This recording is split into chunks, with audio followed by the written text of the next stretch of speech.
প্রিয় ছাত্রছাত্রীরা, আরও কয়েকটি শর্ট অ্যান্সার টাইপ কোশ্চেন তোমাদের জন্য নিয়ে এসেছি। দেখো, অবৈজ্ঞানিক আরোহ অনুমান কি মূল্যহীন? ফেস্টিনো মূর্তিটির একটি আকারগত উদাহরণ দাও। সরল ও সীমিত আবর্তনের পার্থক্য।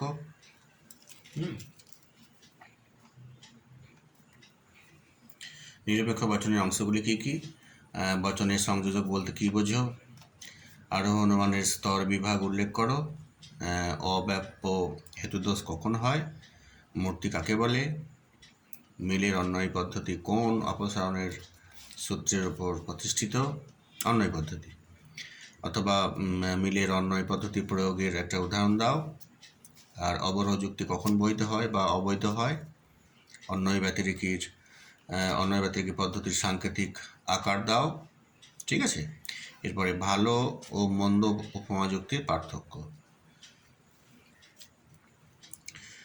যুক্তির আকার অথবা বৈধতা ও সত্যতার সম্বন্ধ কিরূপ। আর নেক্সট হচ্ছে বৈজ্ঞানিক ও অবৈজ্ঞানিক আরোহের পার্থক্য। নেক্সট হচ্ছে বচনের বিরোধিতা কাকে বলে? অবৈধ যুক্তির সিদ্ধান্ত কি সত্য হতে পারে? নেক্সট হচ্ছে বিরোধিতার মূল শর্ত দুটি উল্লেখ করো। বিবর্তন কাকে বলে? তারপরে ও বচনের বিবর্তনের আবর্তিত বচনটি কী হবে? মিশ্র প্রাকল্পিক ন্যায়ের অস্বীকার সংক্রান্ত নিয়ম কি? ঠিক আছে, আর এমটির উদাহরণ দাও। দেখো নেক্সট,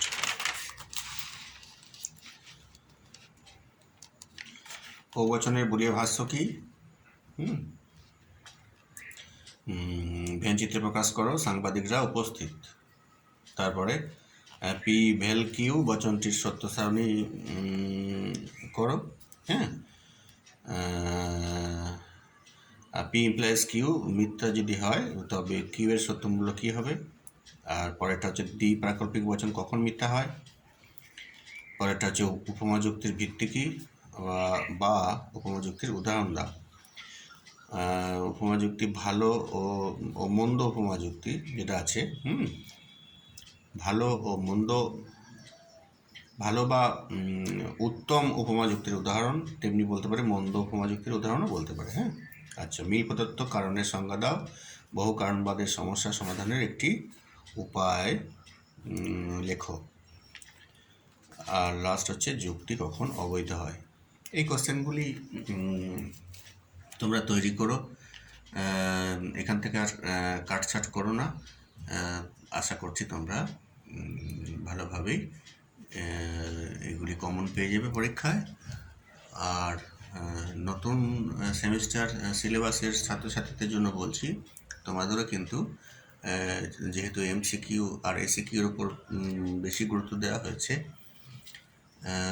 প্রথম সেমিস্টার এবং থার্ড সেমিস্টার তোমরা জানো পুরোটাই কিন্তু এমসিকিউ হবে, আর এসিকিউ হবে, এসিকিউ আর ব্রড টাইপ সেকেন্ড সেমিস্টার আর ফোর্থ সেমিস্টার। তাহলে এসিকিউ থাকছেই, এমসিকিউ থাকছে। এই প্রশ্নগুলো তোমরাও দেখবে। হ্যাঁ, ঠিক আছে, কারণ টোটাল সিলেবাস কিন্তু পাল্টায়নি। ঠিক আছে, কিছু কিছু জায়গায় পাল্টিয়েছে, তোমরা দেখে নেবে। এই চ্যানেলেই আমার ফিলোসফির নতুন সিলেবাসের ভিডিও, মানে সেমিস্টার সিস্টেমের নতুন সিলেবাসের ভিডিও আপলোড করা আছে। ঠিক আছে, রাখছি। বেশ, ধন্যবাদ।